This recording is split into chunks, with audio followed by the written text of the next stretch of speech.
கிட்டத்தட்ட 26 நாட்களாக நடந்த போராட்டம் ஒரு வழியாக 70% வெற்றி பெற்றுடுச்சு அப்படின்னு தான் நம்ம சொல்லணும். காக்ரோச் ஜனதா பார்ட்டியினுடைய செய்தி தொடர்பாளர்கள் சௌரவ் தாஸ் மற்றும் அசுதோஷ் ரங்கா அவங்க 24/7/2026 அதாவது நேற்று மத்திய சுகாதாரத்துறை அமைச்சர் ஜே டி நட்டா அவர்களுடைய பேச்சுவார்த்தை நடந்திருக்கு. அந்த பேச்சுவார்த்தையில் வைத்த 3 கோரிக்கைகளில் 2 கோரிக்கைகள் ஏற்றுக்கொள்ளப்பட்டுள்ளது.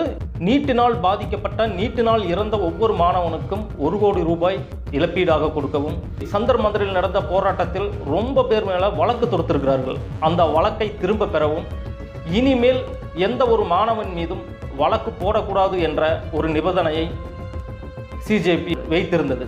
ஆளும் பாஜக அரசு ஏற்றுக்கொண்டது. முக்கியமான கோரிக்கையான தர்மேந்திர பிரதான் பதவி விலக்க சொல்லி கோரிய கோரிக்கை மட்டும்தான் இன்னும் பெண்டிங்காக இருக்குது. அந்த கோரிக்கைக்கான பேச்சுவார்த்தை இன்று மாலை நடக்கிறது. இன்று மாலை நடந்து அதுவும் சரி என்று சொன்னால் சிஜேபியினுடைய போராட்டத்துக்கு வரலாறு காணாத ஒரு வெற்றி கிடைக்கும்.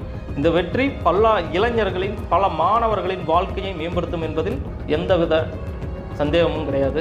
இந்த தர்மேந்திர பிரதான் பதவி விலகுவதில் என்ன ப்ராப்ளம்? அவர் இவ்வளவு பெரிய ஊழலை நடத்தியிருக்கார். பதவி விலக்குவதில் ஆளும் கட்சிக்கு என்ன ஒரு சிக்கல்? இதைத்தான் மாணவர்கள் இன்னுமே கேட்டுட்டு இருக்காங்க.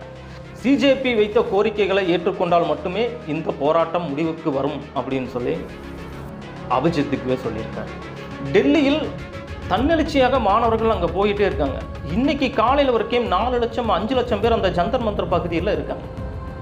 ஆனால் ஆளும் கட்சியான பிஜேபி என்ன செய்யுதுன்னா, மக்கள் அங்கே கூடாதவாறு, மக்கள் கரெக்டான கம்யூனிகேஷன் வைக்காதவாறு அங்கே ஜாமர் வச்சுருக்காங்க, ஜொமோட்டோவை நிறுத்திட்டாங்க, லொக்கேஷனையே கொலாப்ஸ் பண்ணி விட்டாங்க. அங்கே நாம் யாரும் அவங்களுக்கு உணவுக்கு தர முடியாது. இவ்வளவு பிரச்சனைகள் இன்று நடக்குது. மேலும் போலீஸை அதாவது சிஆர்எஃப் வீரர்களை அதிகப்படுத்தி இருக்காங்க. இது எல்லாம் இன்றுடன் முடியுமா? தொடர்ந்து பார்ப்போம். இது அக்ஷரா டிஜிட்டல் டிவி. நான் மாணிக்கம் மல்லிமுத்து. நீங்கள் செய்கிற சப்ஸ்கிரைப் எங்களுக்கு ஒரு நல்ல ஆதரவாக இருக்கும். நன்றி.